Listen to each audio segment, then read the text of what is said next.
Okay, let's start our speaking practice now, class. IELTS 40, actually. So, are you ready for your practice, class? Of course you do. Yes. Of course you're ready. Okay, so here, trees and plants already done. We should do number 7 now. It's about farms and farming. So, Miss Yeo, please. So, have you visited a farm before? Biết thăm nông trại bao giờ chưa? Yes. My my uncle live in a rural area, so I have a chance to visit a farm when I was a kid.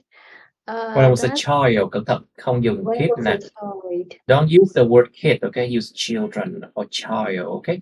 Don't use dad, use father, okay? Không có mom, dùng mother, okay?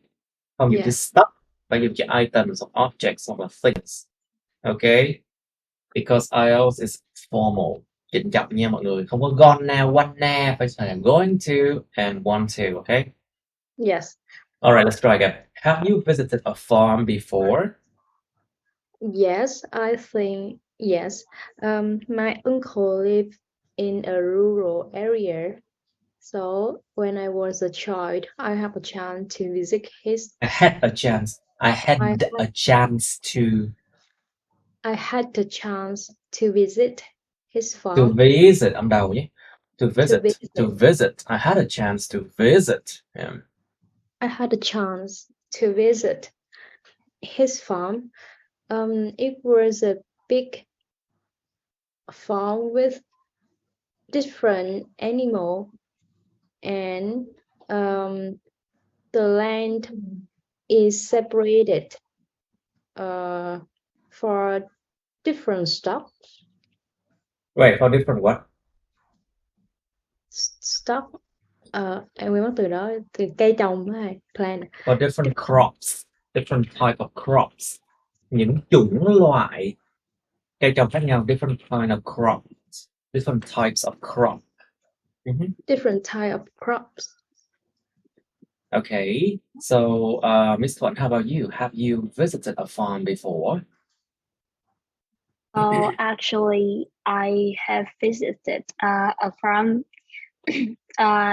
It's a farm, my friend's farm, and there's a lot of plants and animals in there, and we go to we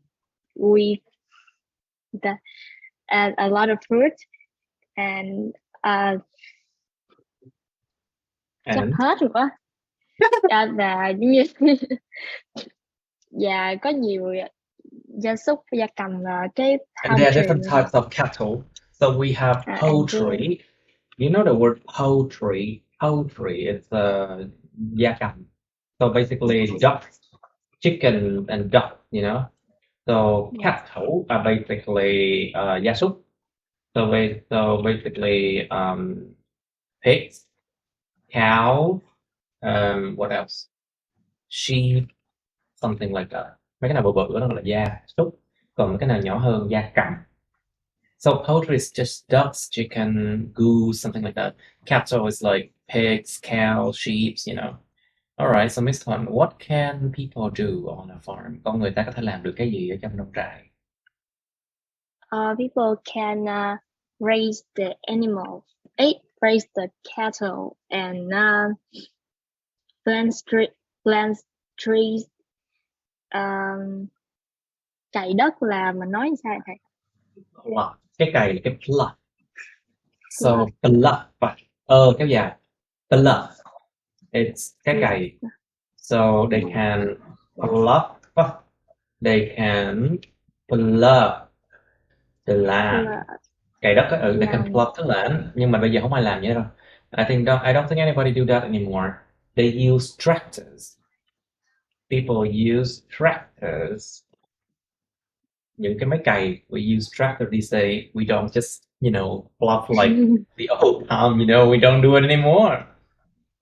But it's for any town. It's for small towns or places where people are very poor, Yes. And people Anyway. use tractors. People use tractors. And people use tractors. People use tractors. And pumping water to watering the plants. And watering the plants. All right, Phước Tùng, do you know how people in the farm live?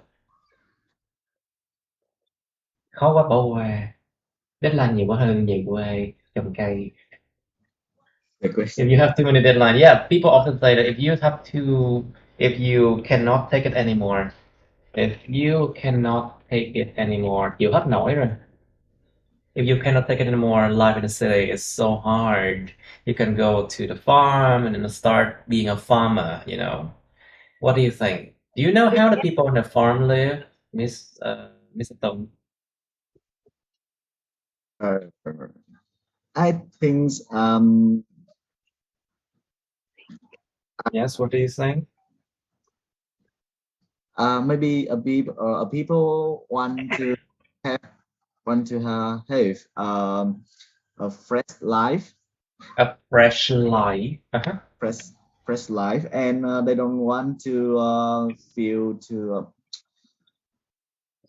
tired, and they don't want to feel so Yes. traffic. Tắc đường này kiểu như là không muốn gặp kiểu They don't want to see traffic jams. They don't want to Traffic see jam. traffic jams. They don't want to see traffic jams or so many people or crowded places. Những cái nơi mà nó đông người quá. They don't want to see crowded places or traffic jams. Right? Crowded place, yeah. And what else? Yes, and some. Thức dậy mấy giờ làm gì? When do people sleep? When do people wake up and get up? What do they do? How do they eat? Yeah. Yes, I think just easy life. Easy What life. do you mean easy life? What do you mean? Easy life. Try Easy to life explain it. Yeah, you have to explain it. Giải thích coi easy life làm sao. Come on. Easy life, like you just wake up in the 6 a.m. in the morning, and you to go to the farm and make a plan. Yes. Like you talk with your plant, and maybe grow up every day. Yeah, just like that. Life. And yes, one day You think just boring life? Yeah, I think so. Is it a boring life, you think? Yes, maybe some people want to live like that. Want to live like that. Live like that. Maybe sometimes. Yeah, sometimes, but it's very boring sometimes, you know. It's quite boring sometimes. Okay, so Dương, what do you think? Do you know how the people in the farm grow their produce? Cái từ này là produce nha. Careful with this word. Produce. Sản vật nông nghiệp. Chứ cái từ này không có sai đâu. Nó là produce. It's a produce, a noun. Sản vật nông nghiệp. So everything that is made from the farm, for example, meat, eggs, vegetables, fruits, any products from the farm, you call it produce. Produce, okay? Of course, the verb is still produce, but the noun is produce. And what is different with product? Product is a very general term. Nó là một cái khái niệm chung hơn. Product can mean things made from the farm, houses, factories, or anywhere else. Cái từ product nó rộng rất nhiều, nó nói về những sản phẩm nói chung thôi. But produce is things made from the farm, okay? So, Dương, do you know how the people in a farm grow their produce? I think there's a lot of kinds, so I think a vegetable, they grow their vegetable, and in the harvest time they harvest it and clean it. After that they sell it at the market. About meat, I think they will feed the animals, and then they chop the animal down, clean the meat. What do you mean chop the animal down? They kill the animal, you mean? We say chop down trees We don't say chop the animal down, you know. Cắt thì cắt cây xuống. Chop down trees. We say slaughter. Giết thịt. Slaughter an animal. Chúng ta dùng các từ khác nhau nha. We use different words now to slaughter an animal, you know. Okay, we slaughter an animal. So, Mr. Phúc, please. Do you know how the people on the farm grow their produce? Này chỉ là trồng thôi mà. Grow their produce, so it means they grow plants, they grow rice, they grow wheat, they grow vegetables, they grow fruit, something like that. Phúc, em biết người trong nông trại ta trồng những cái sản vật nông nghiệp như thế nào? Like think about sow the seed, gieo hạt, and water them. Said before. Yeah, you have never done it before? Yeah. Of course, because you are living in a city. Apply or spray fertilizers, phun phân bón. Some people they spray pesticide as well. Thuốc trừ sâu. Okay, and then later they harvest. Okay, say it now, please. Cố gắng lên, try your best. Cái gì về mấy cái đống này? Yeah, try to answer this question. Do you know how people on the farm grow their produce? Nếu mà em không biết được thì em trả lời ta. If you don't know, how can you say it? Trả lời mình không biết như thế nào. How do you answer that you don't know? I have no idea about how the people in the farm grow their produce because I have done it before. Okay. Right. So, are there any farms in your hometown? Có bất kỳ nông trại nào ở trong cái thị trấn quê nhà của em không? Actually, they are. They are what? Cá thì có tính là farm không thầy? Say again? Mấy cái vựa cá thì có tính là farm không thầy? Bộ gì em? Vựa cá, mấy cái chỗ mà nuôi trồng cá. Ponds, yes. We have fish ponds. Những ao nuôi cá. Yes, that is also have a farm, yes. We have fish ponds, yes, that is a farm. Không phải là ao nuôi cá thầy, mà là nó nuôi ở ngoài biển luôn. Well, we nuôi cá. Nó là những cái khu mình nuôi cá thôi, but it's just like fish. Nhưng mà nó không có nhiều, tại vì nó cũng chỉ có 1-2 trạm ở đó thôi. Fish raising farms, yes. Fish raising farms, những nông trại mà nuôi cá thôi, yeah. Fish raising farms. What else? Ta nuôi nhiều con khác với nguồn cá đâu. People raise different things. Yeah. Shrimp, octopus. Yes. Shrimp. Octopus.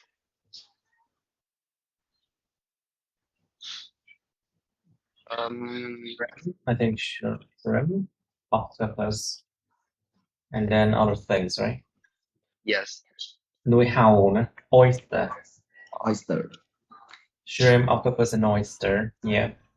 So basically, there are farms in your hometown that grow those things. So, Ms. Phượng, how about you? Are there any farms in your hometown? I live in a small town, and people in there usually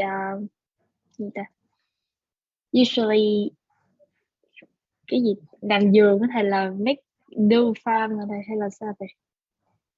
They usually work on it. They usually do gardening. They usually go they do gardening. They do gardening. Gardening. Or just say they work in a garden, you know. Yes, they work in gardens to make a living and sell food. To have money to buy. To earn money to make a living. To make a living, and they can buy a lot of stable food to eat. Stable food? Dạ, mấy cái đồ thức ăn mà bình thường này. And to buy những đồ nhu yếu phẩm không? Yeah. Staple nha. Yeah, staple. Staple food, nhu yếu phẩm. Staple. Đồ ăn nhu yếu phẩm. Tức là những cái đồ mà nó cơ bản nhất như gạo chẳng hạn. Like rice is a staple food. Staple food. Okay, staple food. Okay, like staple food, like rice, like carrot, cabbage, something like that. Yeah. Like fish. Okay. You think farming is important? Em có nghĩ cái việc làm nông farming là quan trọng không? Yes, absolutely. I think farming is the most important thing in my country because it's provide a lot of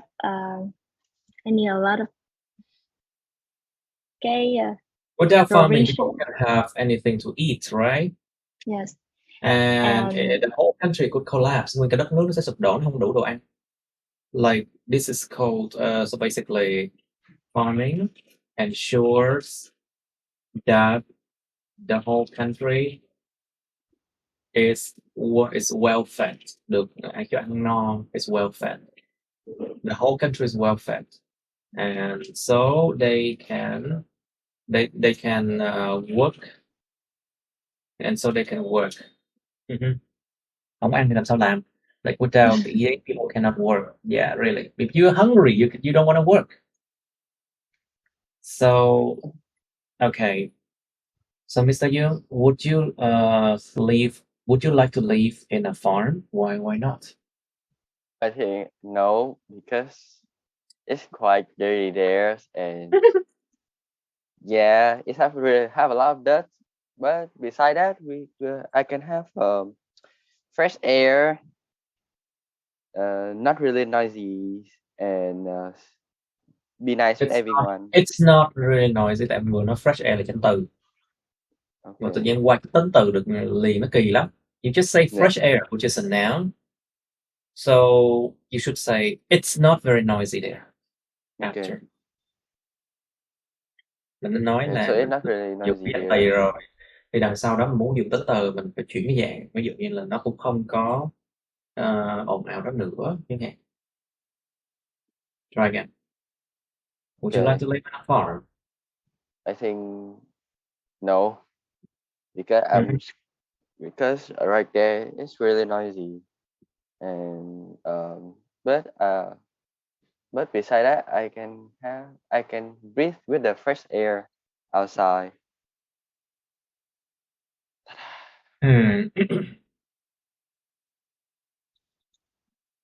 Okay, so tell me, do you know how the animals in a farm live?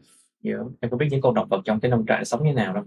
Và nó được nuôi nhốt thế nào, hay nó có sống tốt không, có vệ sinh hay không? Just think about how they live. If people put them in a cage, or what? Or do They they will suffer? die. Do they suffer? Chúng có chịu khổ đau hay không? Nó tùy I vào cái nông think trại nào. It depends on what kind of farm you're talking about. Okay. Yeah. So there's a farm in Japan. Usually for the good products like milk, they have they always plays the how can I say this classical music. Classical là gì? Cẩn thận cái giọng của em. Careful with your tone. Classical. Okay. Classical and your pronunciation. Classical. Okay, let's try that one again. Do you know how the animals in a farm live, you? So so they I think they depend on the farm. Depend on the farm they live. Like there's a farm in Japan. They live. Are you sure? They live. Giảm giọng xuống, không có lên giọng vậy. They live. Phải live. They live. They live. Uh-huh. For Okay. like for the good products. Product. Usually. For the good gì? for the good products. Products. Mm-hmm. So they turn on the so they place the, how can I say, science music for good products after all. Mm-hmm. So that's all. And if they're farm, they just grow it or just feed it for the food like meat, milk. It's not really good. I think so. Mm-hmm. You think. Okay, good. Now, all right, so Miss Diệu, how about you? Would you like to live in a farm? Em có sẵn sàng là từ bỏ deadline trên thành phố để đi làm nông không? Would you like Well, to give up all the deadlines, all the things in the city to go and live in a farm? I can quit the deadlines, but the deadline doesn't quit me. Exactly. Yes. Chạy đâu cho thoát. Actually, What was I I do enjoy the life in the farm. Mhm. Yes, it's actually the farm gives me the nice feelings, like it's really chill and you Wait, can careful with the word chill, okay? Chill là từ lắm nha. Chill is a slang. Let's just say it's really easy going. Let's just use the word easy going, okay? Dễ sống. it's really easy going, and doing farming activity can help you reduce the stress, Mhm. and the fresh air is very important because in the big cities it's not good. The air quality is really bad. Mhm. So the life in the farm is not a bad idea, I think. Yeah. Good. Now, so I see. Good idea. Okay, so do you know how the animals in the farm live before they die? Of course, people raise cattle. People raise cattle or they raise poultry to kill for meat. So, Mr. Tung, do you know how the animals in a farm live? Before they die. Uh-huh. I think I'm not sure about that, but I have a little times when I come to my friend's home. He live in Hóc Môn district. Hóc Môn district in Ho Chi Minh City. District. Yes, and they so far with the sea. So I see he have farm, a small farm, like yes, have a man, there are many milk cow, milk cow, and I think New cows, right? New cows. milk cow. Con bò mới ha, new cows. What do you mean by I know that? bò sữa này, milk Milk milk cows. Trời milk ơi, đọc cho cow. đúng các bạn ơi, thấy không? Phát âm không đúng ta hiểu sai. Bị trừ điểm ráng chịu. Milk Bad cow. pronunciation, people misunderstand you. But great. Milk cows. There are many milk cows. Milk What else? cows. Tiếp. And every day that he told me, just put a milk from house, and just that, and maybe 1 week he will to take a shower for all the cows. And just that, and I don't know how cows die, and I think I don't know. I think so. Okay. Right. Okay. So, Mr. Yoon, do you think farming is important? Why not? Think about something else. Think about national security. sự an ninh quốc gia, and think about food security, an ninh lương thực. Wow. Yep, an ninh So lương thực là quan trọng lắm đó nha. Food security is very important. Without enough food, the whole country would collapse very soon. Không có đủ đồ ăn, cả cái đất nước nó sẽ collapse rất là sớm luôn á, nó sẽ sụp đổ rất là sớm luôn á. Sri Lanka.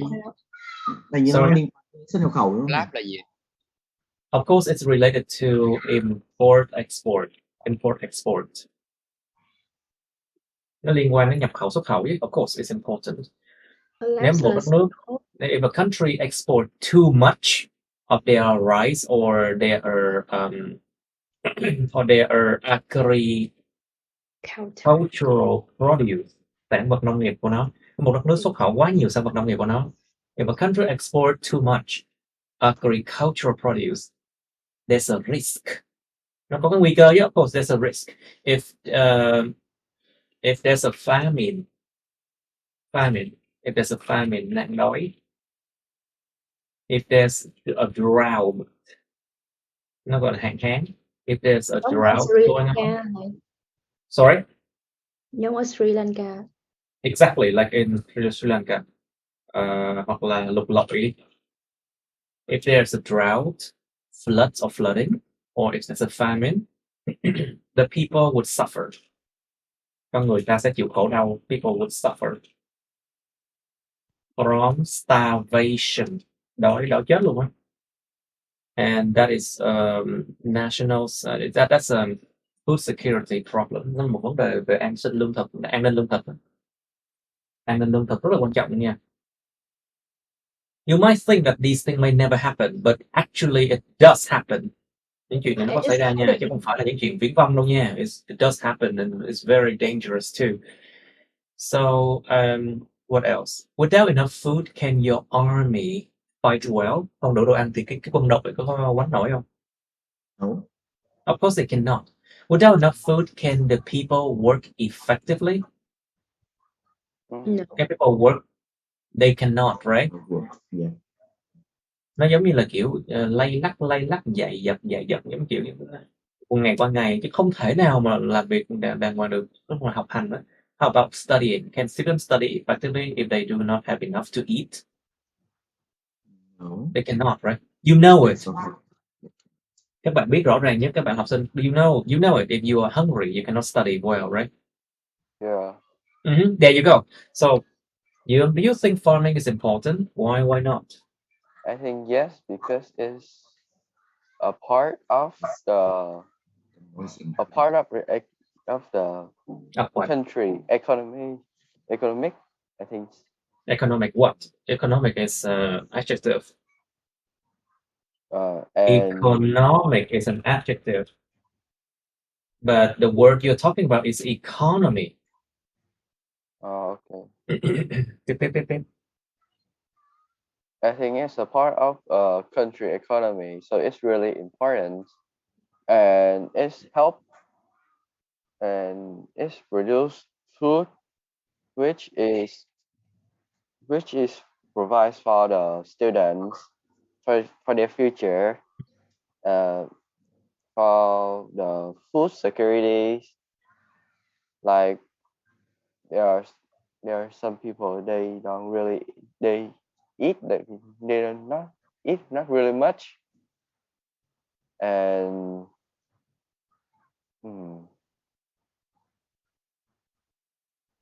if what? there are not enough food, the people will die. No, it's not that simple. People will not be able to work effectively. They will not die. Không có chết đâu, nó chỉ có là không làm việc được, cứ dày dật, nó cứ sống lay lắc vậy thôi. If there's no food, of course they would die, yes. But if without enough food, people can still survive. Không đủ đồ ăn thì không có chết đâu, nhưng mà không có đồ ăn mới chết. Alright, so let's continue to part 2 now. Part 2 and part 3. Try something else now, I think.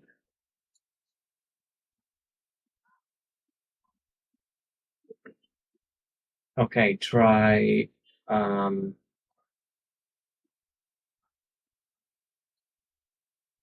something else now. I want to move these 3 questions back here. Maybe it's better this way.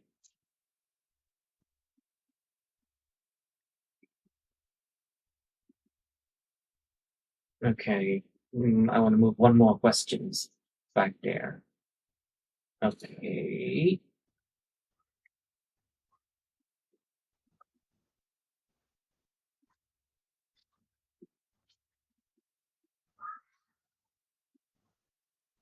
Because I want you to be able to see it well, okay. So, but it should not be this way.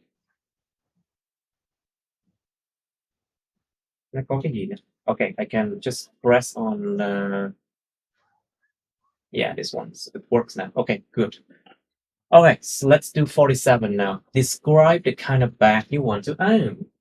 Số 47 là một cái chủ đề part 2, part 3, đó là miêu tả cái túi xách, một cái dạng túi mà các bạn muốn sở hữu. Own. Own. Own. You want to own. Own. Miêu tả cái dạng túi mà bạn muốn sở hữu. You should say what kind of bag it is. Nó là cái loại túi gì vậy? Where you want to buy it. Bạn muốn mua nó ở chỗ nào? How much it will cost you. How much it will cost you. Nó sẽ tốn các bạn như tiền. Explain why you want to buy this kind of bag. Giải thích tại sao bạn muốn mua cái loại túi xách này. Bag here can be handbag nhé. There can be handbag, túi cầm tay. They can be tote, you know, tote bag, right? Cái túi mà nó có cái dạng giống cái bịch á, xong rồi giật cái sợi dây nó siết lại, nó gọi là tote bag. Tote bag basically the thing that you can squeeze and you will carry it after you, just like that. And you have backpack, túi ba lô. We have nó còn cái gì ta? Túi đeo chéo là gì ta? Straps.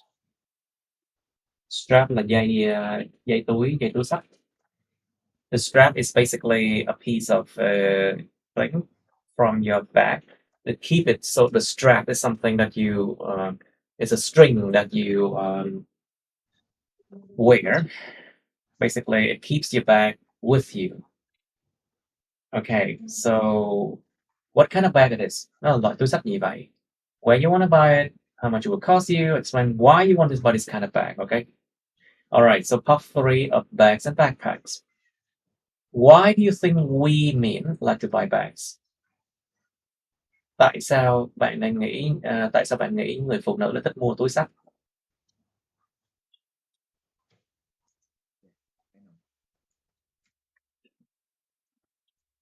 Tại sao bạn nghĩ phụ nữ thích mua túi xách? Why do you think women like to buy bags? Is the backpack practical in life? Cái túi nó gọi là gì ta? Ba lô á, nó có hữu ích, nó có hữu dụng trong cuộc sống hay không? Yeah. Why are some people willing to buy expensive bags? Tại sao một số người họ lại sẵn lòng mua những cái túi mắc tiền? Okay, this one I shouldn't move it back here. Tại sao một số người lại sẵn lòng mua những túi mắc tiền? In the future, what changes will the bag have? Trong tương lai sẽ có những sự thay đổi nào đối với lại cái túi xách? Like think about what you use it for. What kind of extra things does it have? Nó có những thứ nào extra không? Ví dụ như là có thể sạc pin được chẳng hạn. Like for example, charger. Does it have charger? Hoặc là túi xách có thể có chức năng là nó hút không khí để trở thành những cái gói ôm chẳng hạn. Like if bags can inflate to become a pillow, for example, nó có thể nó nở ra để trở thành gối ôm chẳng hạn. Can inflate to become a pillow, for example, or if bags can You know. yeah, can store water. Có thể chứa được nước trong đó. Yeah, can store water or something like that. So imagine, use your imagination, okay? Hãy dùng trí tưởng tượng các bạn. What changes would a bag have? Hoặc là thiết kế của cái bag sẽ có gì thay đổi? What's the change to the design of a bag? Ví dụ như design nó sẽ bo tròn, góc cạnh, hay là nó đi theo cái đường cong cơ thể cái gì đó.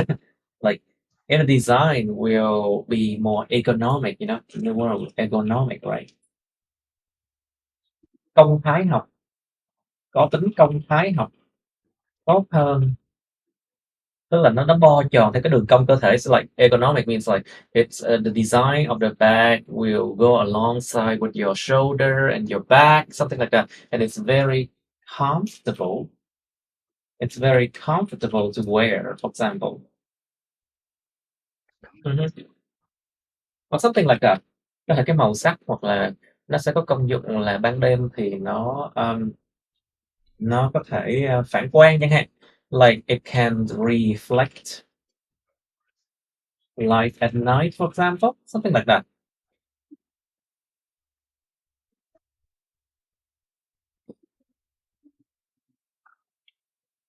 Okay, why do children need to carry a uniform school bag? You know the word uniform, right? So here, uniform is an adjective.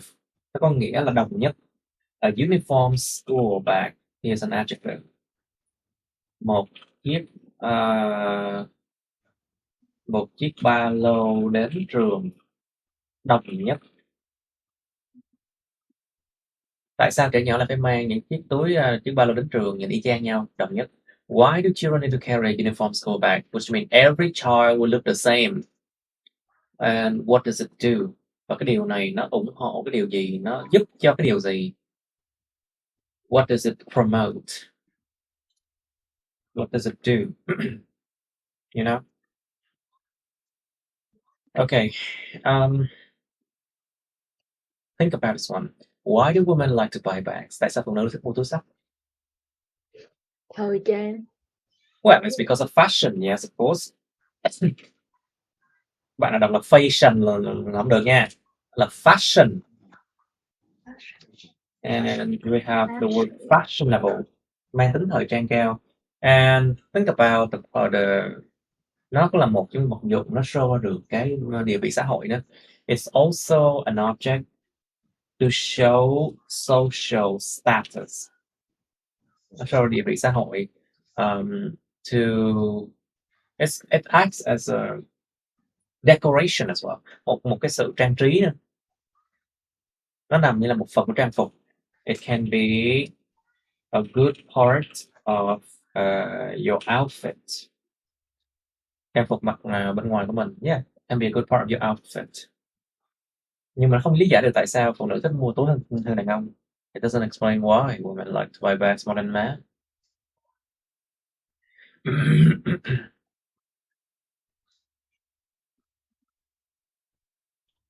Okay. And is a backpack practical in life? Think what you can do, what you can wear it to. Mình đeo cái túi xách đến đâu được? You can go to work with it, you can go to school with it, you can go to picnic, go on picnic with it. What else? Mà đi đám cưới đeo túi xách không? Đi đám cưới đeo ba lô. People wear backpack to weddings or funerals. Đám tang, đám cưới đeo ba lô không? I think maybe. I mean, maybe, right? It depends on what you think, okay? But is a backpack practical in life? Nó có hữu ích trong cuộc sống không?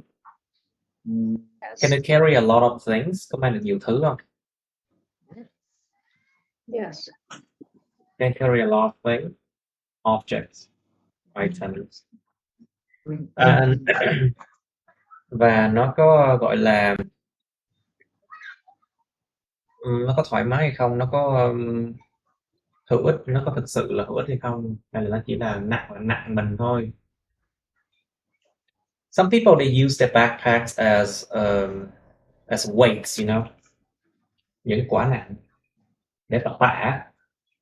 Some people they use their backpack as weight so they can lift it, you know, like in a gym. Okay, why are some people willing to buy expensive bags? Tại sao một số người lại sẵn lòng mua những túi mắc tiền? Think about its resale value. Giá trị bán lại được của nó. Tại vì túi xách mắc tiền á của nhà thiết kế á, we have designer handbag, for example, những túi xách đắt tiền từ nhà thiết kế. We have designers backpack from designers, of course. Their value will increase through time. Ok, cái giá trị của nó sẽ tăng thời gian nha, cho nên bán lại được nhiều tiền hơn. But handbags that you buy from not a designer one, the value will decrease through time. But designer handbag value will increase through time, so you can sell it for better. So it's a form of, nó là một dạng mà it's a form of investment, một dạng đầu tư này. So think about that. And also expensive bag, it elevate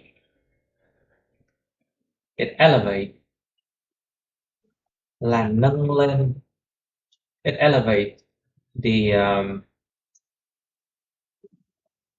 sense of wealth, cảm giác giàu có của nhiều người. Nó làm nâng lên cảm giác giàu có của nhiều người. It elevates the sense of wealth in many people, and also it provides the social status. Yeah, nó cung cấp cái gọi là địa vị xã hội á, like that.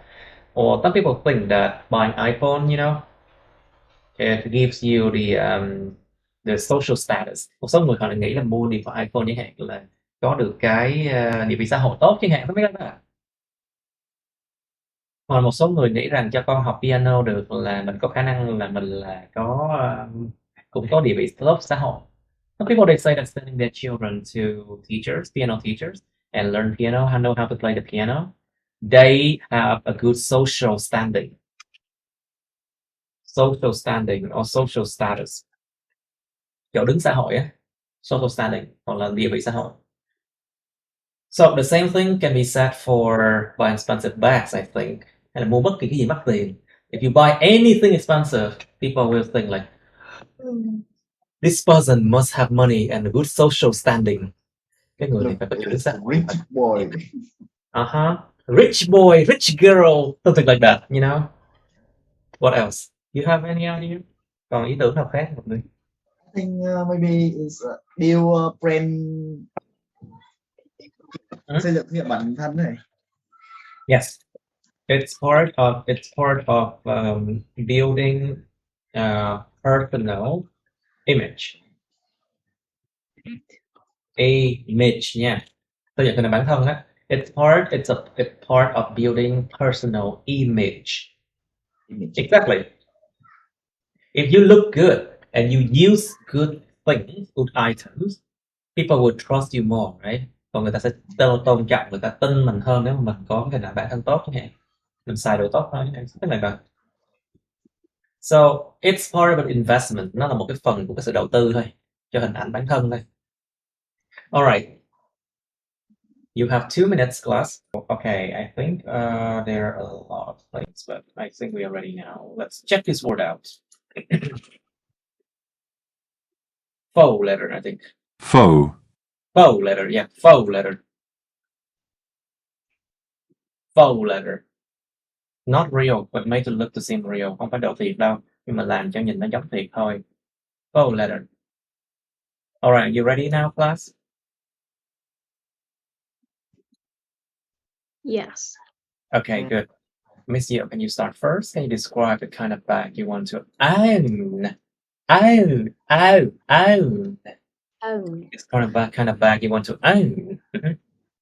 Well, in terms of bag, there is a kind of bag I've always wanted to own. It's called tactic backpack. Tactic, So right? Tactic, yeah. Tactic. It's produced for army.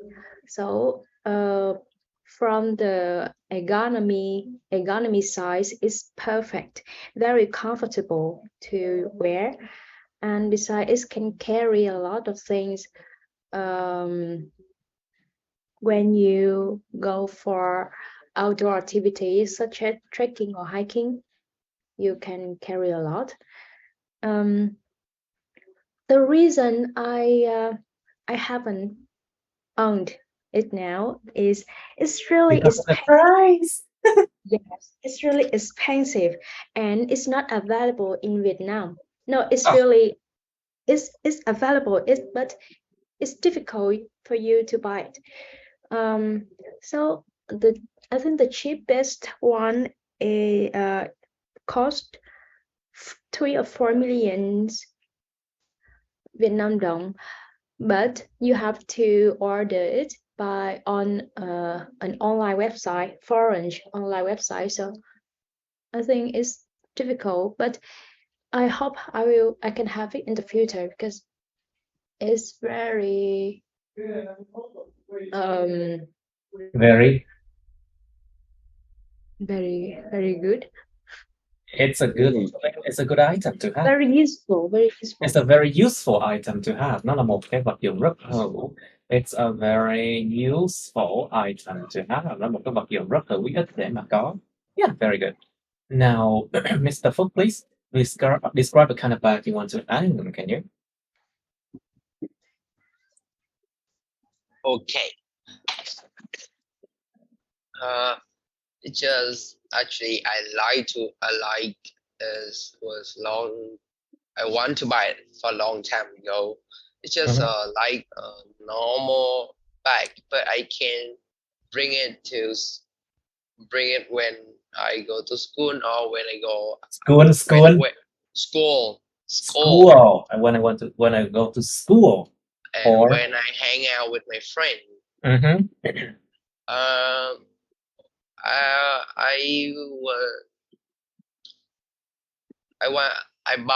I see it on online shop and I want to buy it, but it costs a little expensive for me. It costs about 2 million Vietnam dong, and I don't have enough money to buy it.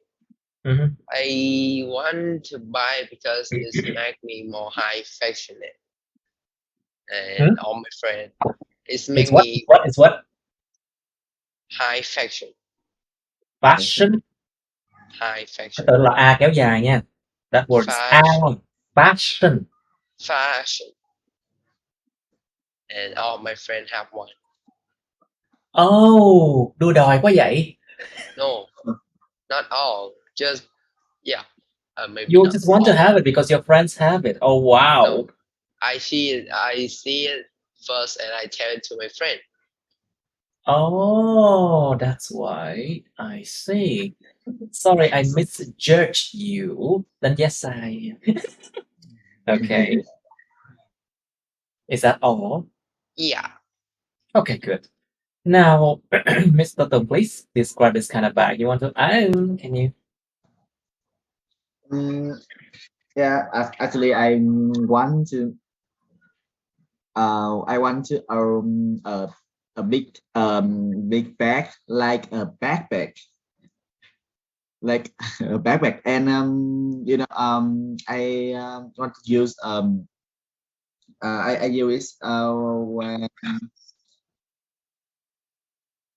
I go to work and maybe go to go to the coffee, because I always bring my laptop and my list for customer. Yeah, and I need a backpack.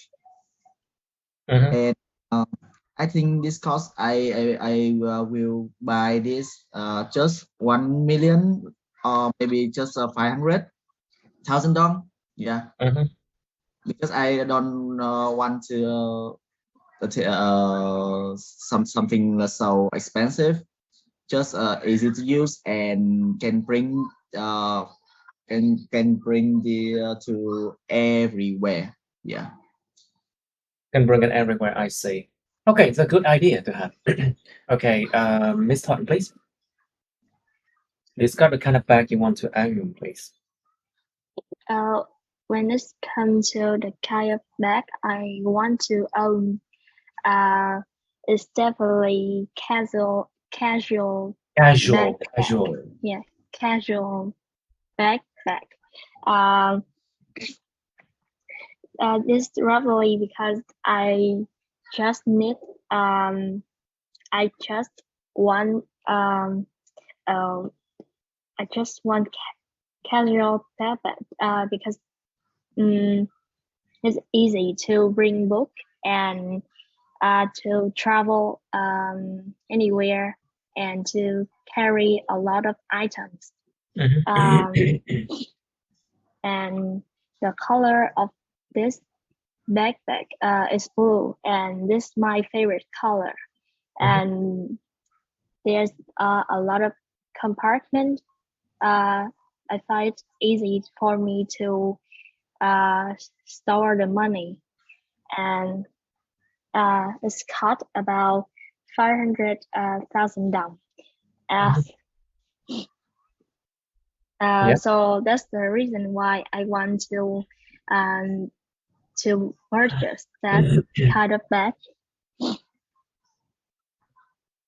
Chắc hết lý do rồi. Okay, and that's why I want to buy this kind of bag. Mình kết nó lại. Try to conclude, try to summarize, okay? Mình nên tóm nó lại một cái câu nào đó để người ta đánh tiếng, người ta biết là mình kết thúc.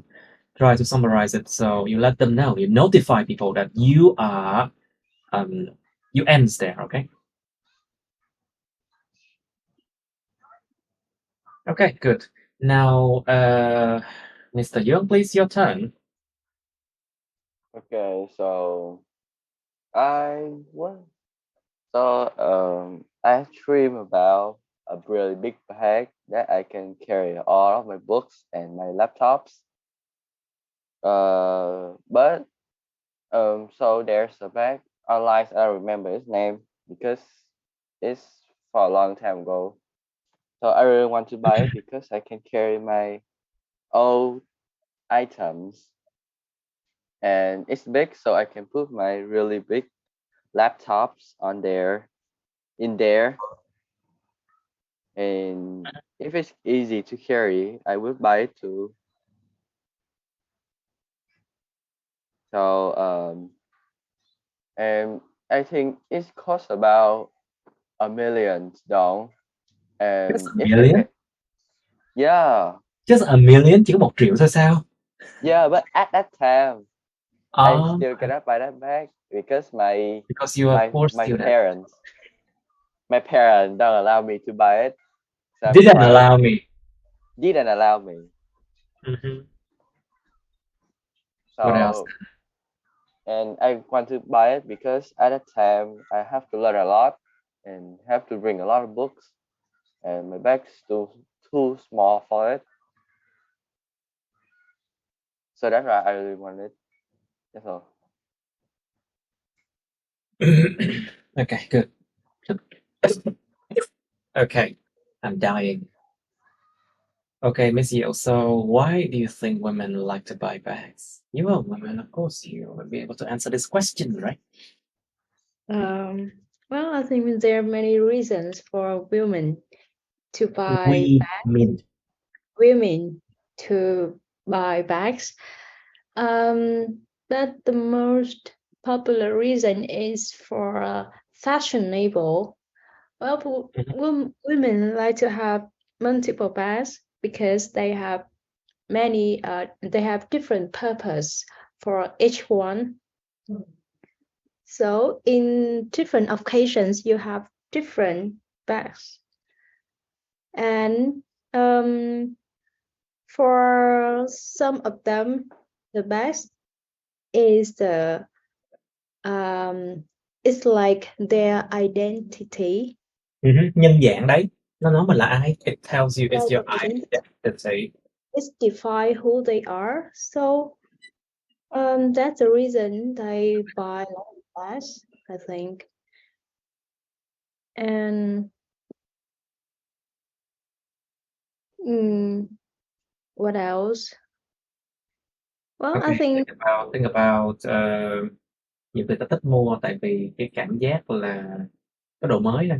Like sometimes people want to buy just because the sense of having new items and their possession. Cái cảm giác muốn có đồ mới trong cái sự sở hữu của họ thôi. The sense of having new items in their possession, you know. When you buy new things, of course you feel like you have something new, you feel excited, right? Mình cảm thấy rất là thú vị, hào hứng when you buy new Yes. things. Not I just understand that. best, not just best, but also other things. Women are more emotionally to buy new stuff, new things. New Sorry, items, new new items, items, new items, new objects. new items. It gives them a sense of having new things in their possession. Possession. Possession.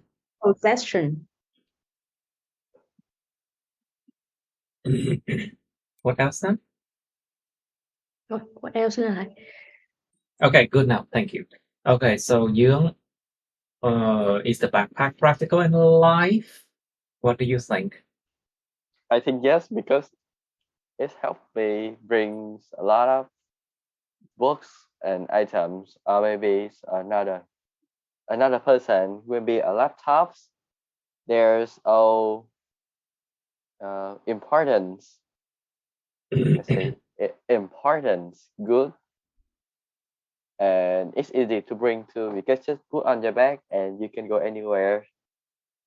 And but sometimes I will worry about it because it's not easy to be stolen. To be But stolen. Mhm. It's not easy to be stolen. but there's like is they will, because if you're on a bike and someone stole your bag, you will be fall down on the street and Will be crying. fall down, will be You fall down, or will fall down. you will fall down.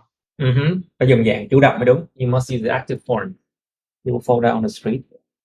And then Crying. ủa thì pack So nào mà thì túi nào mà có dây thì chẳng bị nó té xuống đường nếu mà bị lấy túi. yeah, Any so kind that's of the bags. better. If someone if someone snatch your bag away from you, if someone snatch your bag, of course you will fall down. Sure luôn á. I'm sure about it.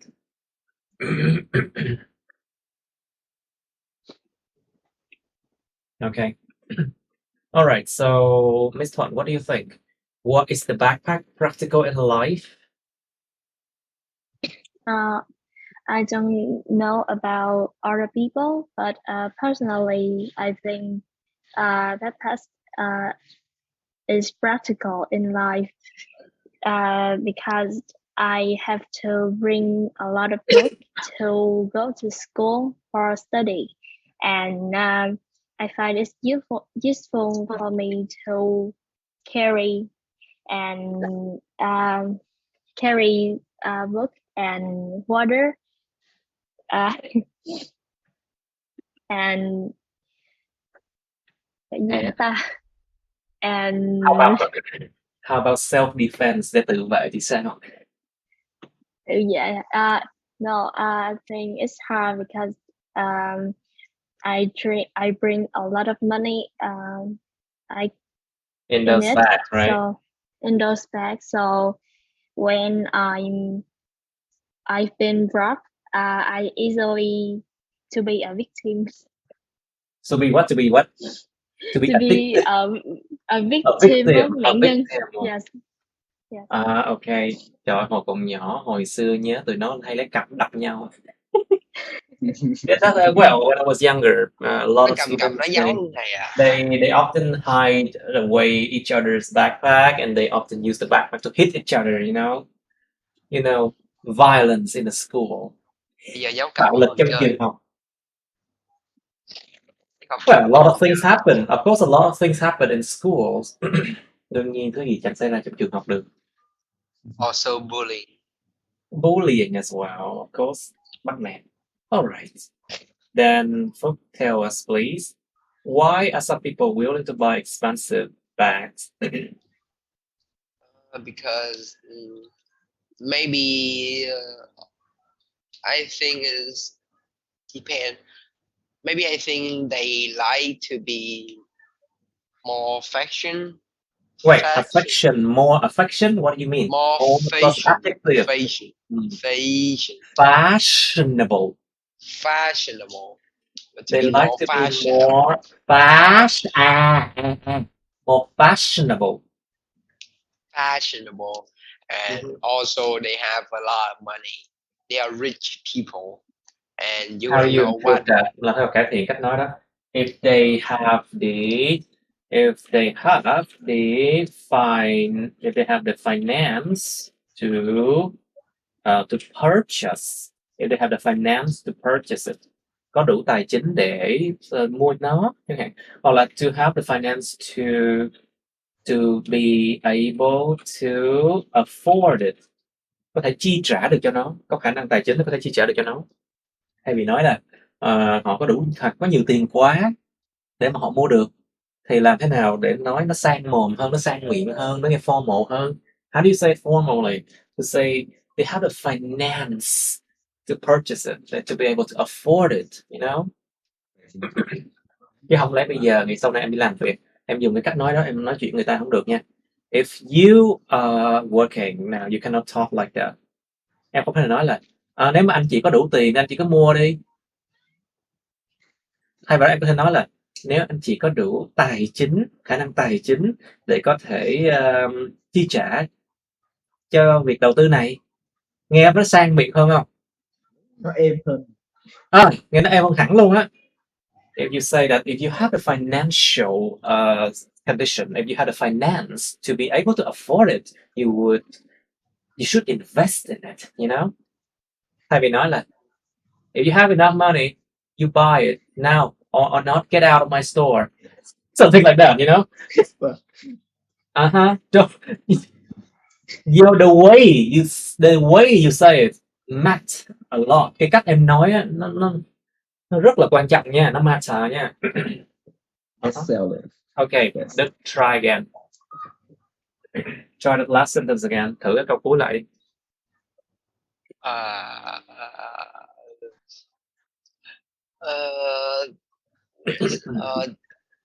Because they have the finance to finance.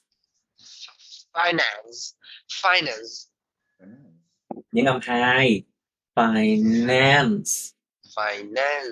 If they had the finance to do it, to buy it, purchase it. Yes, what about it?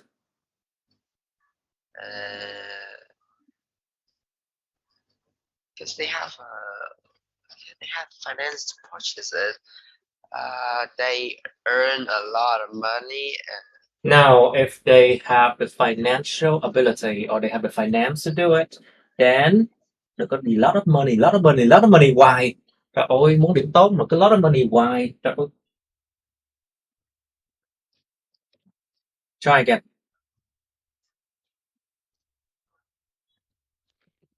Okay, try again, Phúc. If they have the what? Phúc, bắt nó đầu lại đi, nói lại đi Phúc. Try that last sentence again, please. Câu cuối là em đã nói là người giàu thì luôn có những suy nghĩ riêng của họ. The rich has their own way of thinking. The rich have their own way of thinking. The rich has their own way of thinking, yeah. And their own way. And what else? Okay, what do you think? Why some people willing to buy expensive bags? I think because there's maybe because of the thinking there's limited, and so that's why it's expensive maybe, or it's from big brands who have their own design for the old bag, so it's expensive, but it's beautiful. It looks very fashionable and it's modern, so that's why they're willing to buy expensive bag. Okay, this sounds good enough, I think. I think. Okay, but okay, I'll ask you another question. In the future, what changes will the bags have? What do you think? Trong tương lai, chiếc túi xách sẽ có những thay đổi nào? It's actually really hard. So I think maybe it's change with the size of it. Maybe it's smaller, but it's contained. We can carry more items, or maybe let's do the items. And bag will be cheaper or maybe expensive because the material is higher now. Okay. So that's what I think. Is that what you think? Okay. All right, good. Còn gì nữa không nhỉ? Yeah. How? Yeah. Okay, Miss Yeo, please. So in the future, what changes will the bags have? What do you think? Use your imagination. Hãy sử dụng, hãy bung mở trí tưởng tượng các bạn. Well, with the high technology nowadays, I think the bag can be improved a lot, and it can have another functions such as storing water, turn to a pillow, so you can use it to sleep. Yes. Yes. And maybe a bag can turn to a shirt. Why not, right? Good idea. A bag can turn into a shirt. That's a good idea. Why not? Yeah. Maybe a backpack can turn into a jacket. Có thể biến thành áo khoác ngoài. Yeah, a jacket. Yeah, A fashionable jacket. Why not? Yes. I think. Anything else? Well, and besides the designers will care about the economic aspect more. Economic, nhưng không ba nha. Nếu mà danh từ không hai, economy, there's a noun. But economic, because people refer to wear comfortable bags, and as long as they use them, they can't use the bad bags anymore, because it will hurt or it will hurt their shoulder. It will hurt their shoulder. So from the function, and there will be more functions, and there will be more improvements. There'll be more improvements. Yeah. More improvements. Okay, good. So what do you think? Why do children need to carry a uniform school bags? Tại sao trẻ em nào cũng phải mặc cái túi, không phải mang cái túi mà nó nhìn giống y chang nhau? What does it do? Cái điều đó nó giúp là thể hiện điều gì? Khó ghê. Nó giúp dạy cho nó điều gì? Like, what does it teach children about?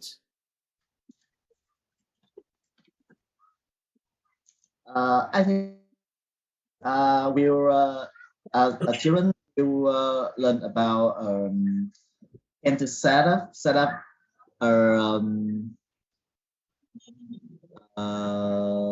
habit and to cái thói quen sạch sẽ, để kiểu như là gọn ghẽ là sạch gàng.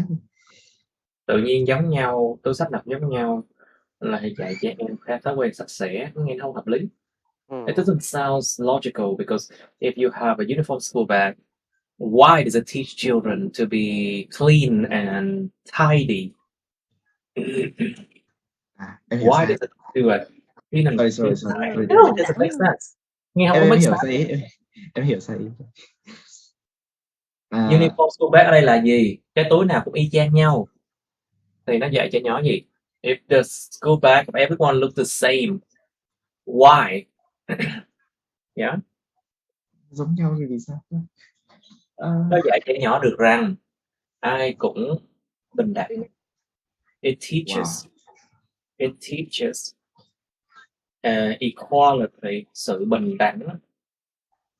What else? Nó bình đẳng và sự đối xử công bằng giữa tất cả mọi người. And fair treatment between people. Sự đối xử công bằng, sự đối xử đàng hoàng, công bằng giữa người với người. What else? It also promotes, nó cũng promotes, nó ủng hộ một cái chuyện đó chính là sự đoàn kết. It promotes unity, sự đoàn kết trong một tập thể. It promotes unity and a community, sự đoàn kết trong một tập thể. It promotes unity in a community. Và nó có thể xóa bỏ khoảng cách giàu nghèo nữa. It can also blur, làm lu mờ. It can also blur the gap between rich and poor students. Nó làm mờ đi khoảng cách giữa học trò giàu và nghèo, tại vì cặp nào cũng như nhau thì mọi người sẽ nghĩ, không có người theo kiểu mà đứa này giàu, đứa này nghèo, something like that. If the backpack look the same, people will probably think that students are similar and, you know, there won't be a division. No division. Không có sự phân chia giai cấp. Sự phân chia, there's no division. Okay, Tùng, try again. Why do children need to carry a uniform school bag then? I think because children need to know teaches equality and fair treatment between people with their friends, and they need to know how to promote a unity in the community. Yeah. And one thing I think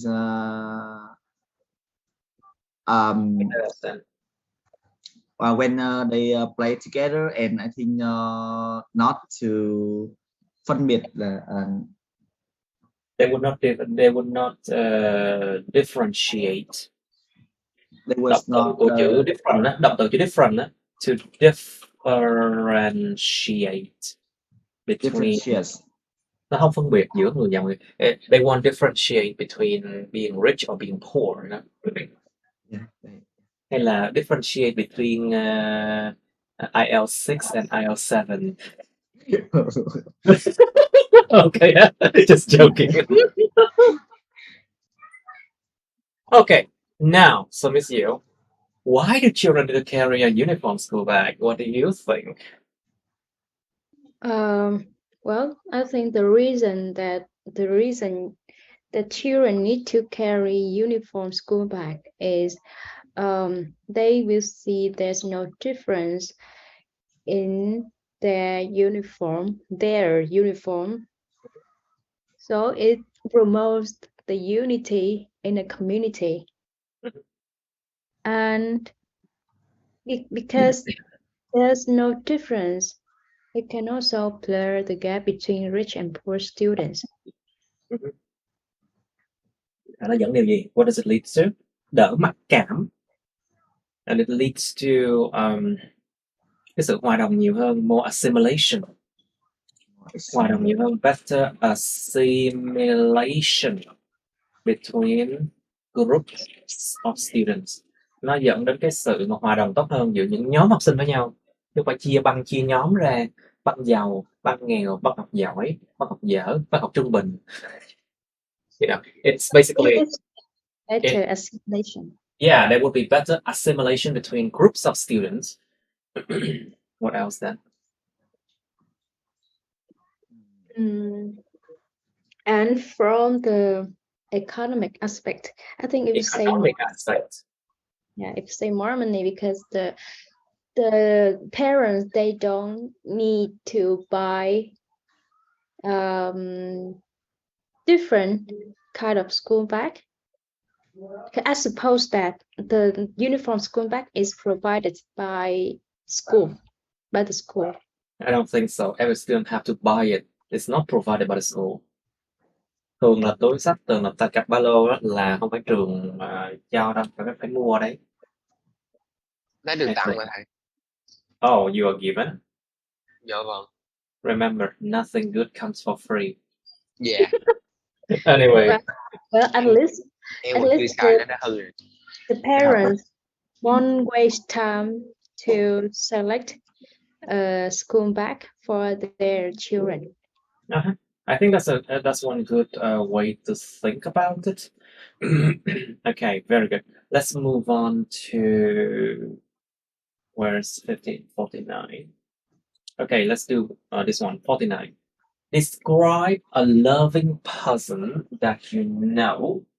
Cẩn thận cái từ lovely, loving và lovely khác nhau nha. What?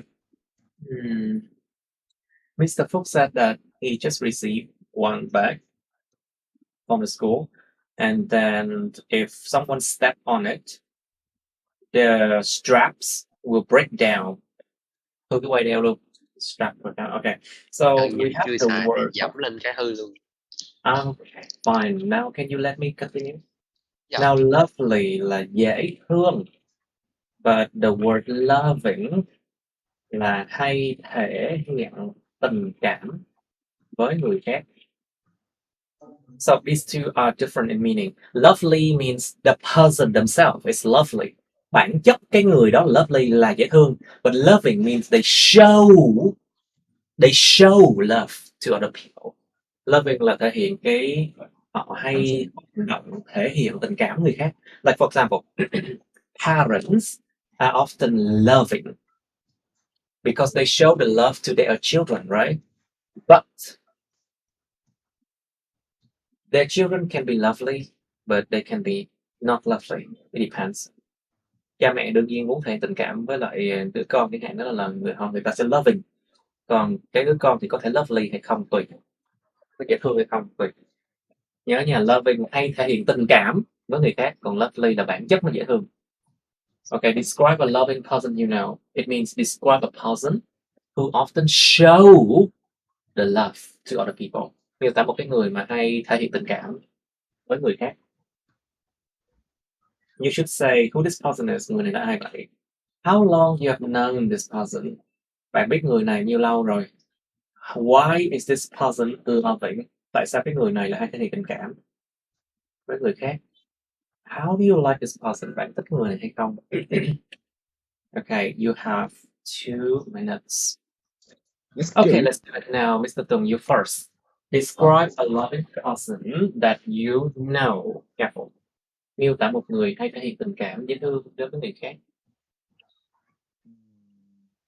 Yeah. Okay. She's my friend, and she was born in 1998. Mm-hmm. Yeah, and she is very, very friendly with every person. Yeah, I know. Friendly to, nhớ không? Tính từ. Nếu mà hướng đến cái người nào đó. Friendly to another person. Don't be nasty to me. Be good to me. Don't be mean to me. Remember that? So she was okay. Let's try. Yeah. She was friendly to everybody. She's friendly to everybody. And the first I met her, and she's so funny, and I think she's so talkative, but yeah, that is so good. In a good way or bad way? That is a good way, because I think she's so funny and she share anything. Wait, funny or fun? Careful. funny là vui tính. Fun. Be careful because funny can be negative. Anh chị thật là buồn cười quá đi. You are so funny. That is negative. It's so fun. But you're so fun. You're so fun. Đó là positive. That's positive. Còn cái tích cực, cái tiêu cực. Anh chị này vui tính ghê. You're fun. Okay, Phúc, you can get the next slot. Yeah. And you can go to your football. Not soccer, okay? Football. Okay. Yeah. Không được chứ. IELTS không cho từ soccer, nó chỉ cho football thôi. Okay, continue please. She's so fun, and I know her after I know her three years ago. I knew her three years ago, and I feel she's this is a person loving because she on ways to touch me. Yeah, I think so. Touch me and hurt me. Yes, sometimes. Yeah, hurt me sometimes. And I feel very like this person because I feel so friendly and maybe easy to connect. Yeah. It's easy to connect. Okay, good. All right. Hope please you can do it and then you can go for your football match. Not soccer match, okay? Football. Okay. Football match. Okay. Describe a loving person that you know. Actually, my mom is a loving person. My mom. My mother is a loving My person. mother is a loving person. She is my mother. You know, I have a musician ears. That's why I can spot every little small details like that. My mother. Try again. My my mother is a loving person. Actually, she is my mom. It's a loving person. A loving person. Actually, she is my mom's. My mother. My mother. She is my mother, so I know her for my whole life. My mom is loving person because she is my mother. She is my mother, so I know her for my whole life. My mother Tự nhiên má tôi biết nguyên cuộc đời tôi biết cổ rồi. Of course, it sounds funny. Of course, she's your mother. So of course, you have known her since you were born. Yeah. Of course. Yeah. Nghe nó hồi vốn. My mother is loving person because my mom usually give me and my brother a kiss when we go to school, and when we go back to home, she also gives me a kiss, and she always buying food, buying what we like to, buying our favorite food when we feel stressed or sad about like when we feel sad or stressed, and she always like động viên. She always do what? Động viên. She always encourage. She always encourage me to help me improve my score in school. School. In school. I don't know if anyone wants to describe me as a loving person.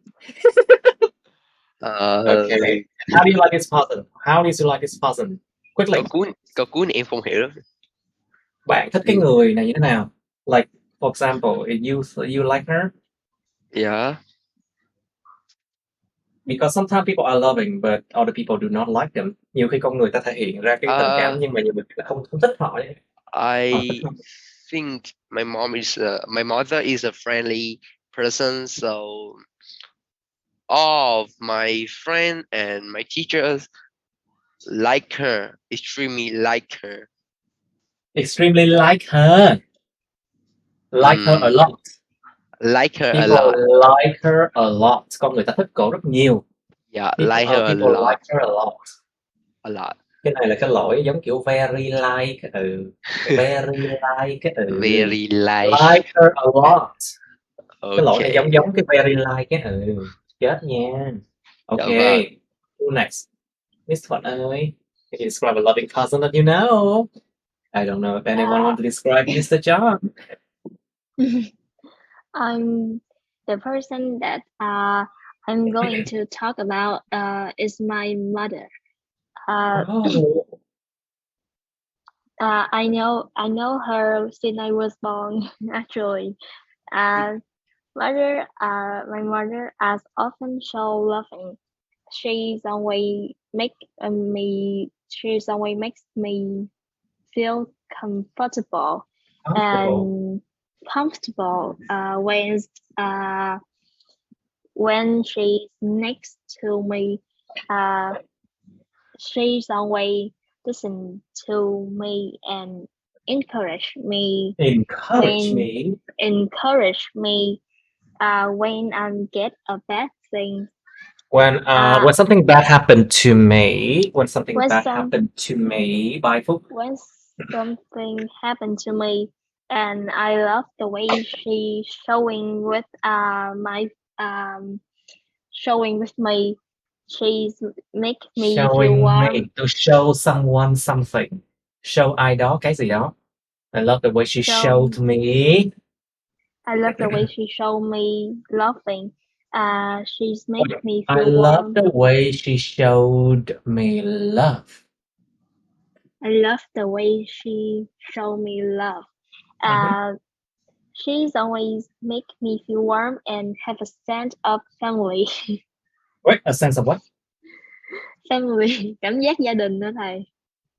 A sense of family. So that's why không chưa hết được. She's very friendly and my distant relative really love her as well. So that's why so that's the person I talk about. That's a person I would like to talk about. Okay, good. Miss Diệu, please. Can you describe a loving person that you know? Well, I'm going to talk about my friend's mother.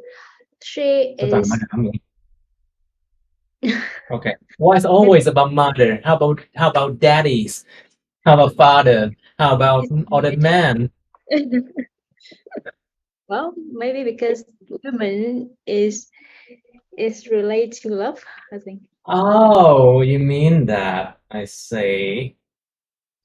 By the way, okay, I will talk about my friend's mother. She is definitely a loving person, also a friendly person to me.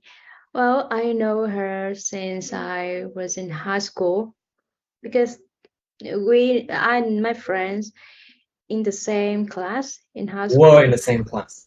Was in the same class in high school. And the way she showed love to her choice is really adorable. Đúng, cái cách cổ show love với her child rất là dễ thương. Very adorable. It's very adorable. She often ask my friends about her day, and she have no hesitate to kiss or hug her child. So sometimes she also hug and kiss me, but I find it weird. That time I haven't gotten used to it. because Vietnamese parents rarely show love. So it's kind of weird for me. But now I think it's normal for parents to show love like that. I like her. She's lovely. She's very friendly and take care her children very well. Take care of her children very well. Take care of her children very well. Yeah, of course, my parents also take care of me very well. Who doesn't? Who doesn't? They gave you money so you can attend IELTS classes, right? Yes. Okay. Yes, that's the most loving person I know. It's a bit too long already. Careful. You have only 2 minutes maximum, remember?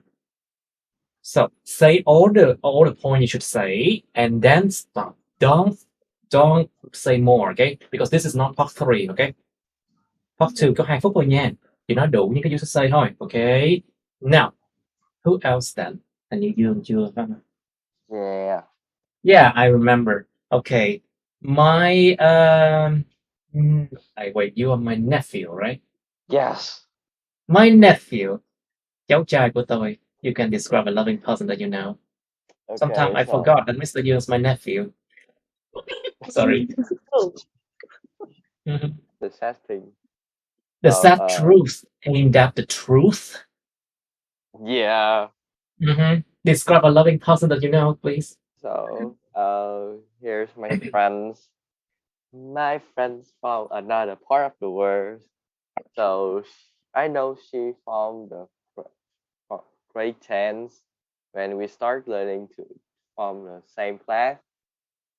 So she really talkative and have really she talk, but she know how to lead another people to do How her to what? work. Like How to thao what? túng là gì thầy?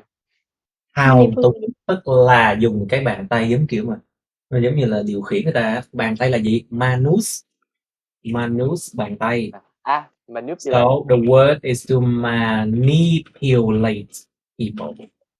Thao túng tâm lý người khác.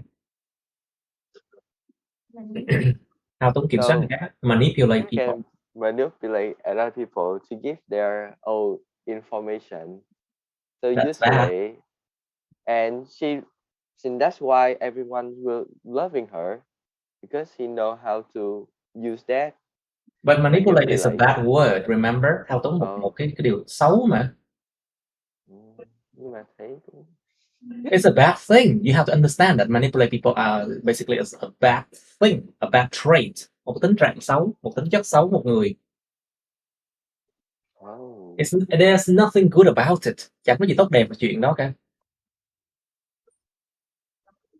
Is it? It's nothing good about it. I think you misunderstand the question. Somehow. I think maybe you misunderstand that word somehow. Có thể em hiểu sai cái từ manipulate rồi. Nó là một cái từ xấu nha. Thao túng tâm lý là một điều xấu. It's a bad thing. Okay, I think we can just end it here, okay? Okay, that's the end of my videos. Please like, share this video with your friends, subscribe to my YouTube channel, and press on the bell button next to the subscribe button so you can get notified about my new uploads, okay? You can also press follow my Facebook, but please don't add me on Facebook as friends, okay? Cảm ơn các bạn đã theo dõi nha. Các bạn hãy nhấn vào like, chia sẻ video này bạn bè các bạn. Nhấn vào nút đăng ký kênh YouTube mình và nút cái chuông kế bên cạnh để đăng ký kênh á, để mà các bạn sẽ được thông báo về những video mới nha. Các bạn cũng có thể nhấn vào nút theo dõi Facebook mình nhưng nhớ đừng kết bạn Facebook mình nha. Thank you and see you. Bye.